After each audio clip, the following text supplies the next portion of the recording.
प्रियंका गांधी, जैसा कि मैं पहले बोल चुका हूं, प्रियंका गांधी की सूर्य की महादशा चल रही है। सूर्य सत्ता सम्मान का मुख्य कारक ग्रह होता है और सूर्य की ये महादशा अपने ही नक्षत्र में है। तो ये उन्नति कारक दशा थी। इस उन्नति कारक दशा की वजह से वो वायनाड में एमपी भी बनी। ये मैं उनके खड़े होने के पहले प्रेडिक्ट कर चुका था कि वहां से तो उन्होंने जीतना ही है, वो संसद में आ रही है।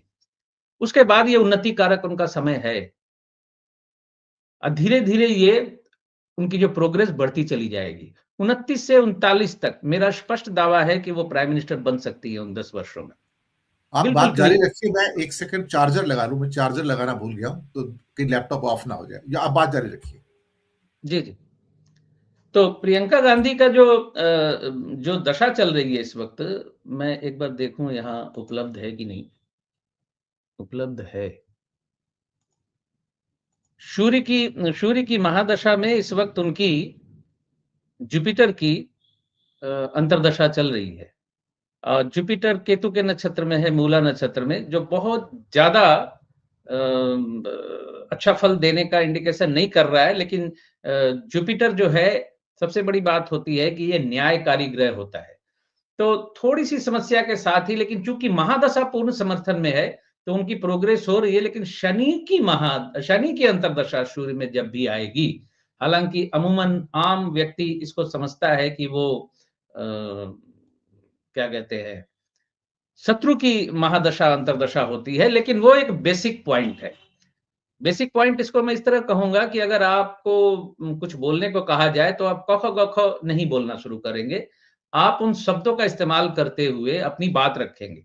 उसी तरह सूर्य शनि का शत्रु है, शनि सूर्य का शत्रु है। ये एक क ख ग ख है वैदिक बेसिक एस्ट्रोलॉजी का। लेकिन उसके बाद जब इनकी प्लेसमेंट, इनके नक्षत्रों के कनेक्शन, कुंडली दर कुंडली फलादेश जब बदलते हैं, तो वहां एनालिसिस अलग तरीके का हो जाता है।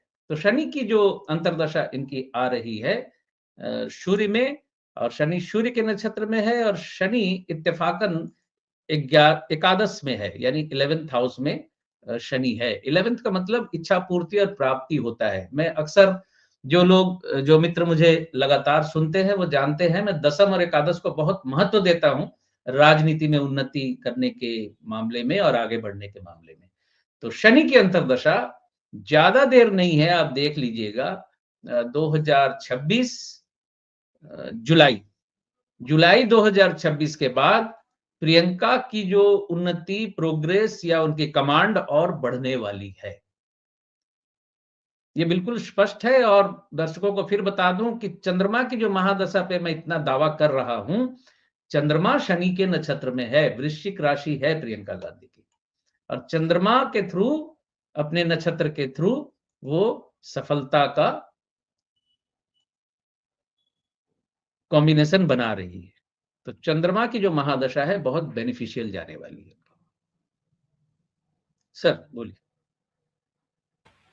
इसका मतलब ये भी है कि प्रियंका गांधी का राइज और बीजेपी की परेशानी, वो बेचैनी जो है, खासतौर से असम का कमान उनको सौंपा गया है। असम है तो बंगाल साथ में है, तो इसका मतलब असम और बंगाल को वो हैंडल करेंगी। तो शायद हिमंता बिस्वा शर्मा को इस बात का डर है कि वहां पर पिछली बार सिर्फ दोनों का जो वोट डिफरेंस था, कांग्रेस का और एनडीए का, सिर्फ 1.6% था। और उस 1.6% के वोट डिफरेंस के कारण 25 सीटें बीजेपी की ज्यादा हो गई थी एनडीए की। इस बार उनको डर है कि ये 1.6% का गैप कहीं कम हो गया तो कांग्रेस की वापसी हो सकती है। असम के मामले में, असम आपका पड़ोसी राज्य है, असम को भी आप भली भांति जानते हैं। इस पर दो शब्द कहना चाहें प्रियंका के रोल को, जिनको कमान सौंपी गई, तो मुझे खुशी होगी। देखिए, एक तो अभी एक घोषणा सुनी मैंने हेमंता विश्व शर्मा जी की तरफ से कि वो, जैसे कि बिहार में 10-10 हजार औरतों के, महिलाओं के खाते में भेजे गए थे, वैसे ही एक घोषणा उन्होंने वहां भी की है। खैर, एक एंटी इनकम बेसी और डिस्टरबेंस का फायदा इस बार कांग्रेस को मिलता दिखता है। और शनि की महादशा जो कांग्रेस की शुरू हुई है, 19 वर्ष चलनी है, 1 वर्ष होने को आ रहे हैं। शनि की महादशा कांग्रेस को रिवाइव करेगी। अब बिल्कुल आंखों के सामने स्पष्ट नजर आने लगा है। ये आप या सुनने वाले मित्र समझ लें इस चीज को। सर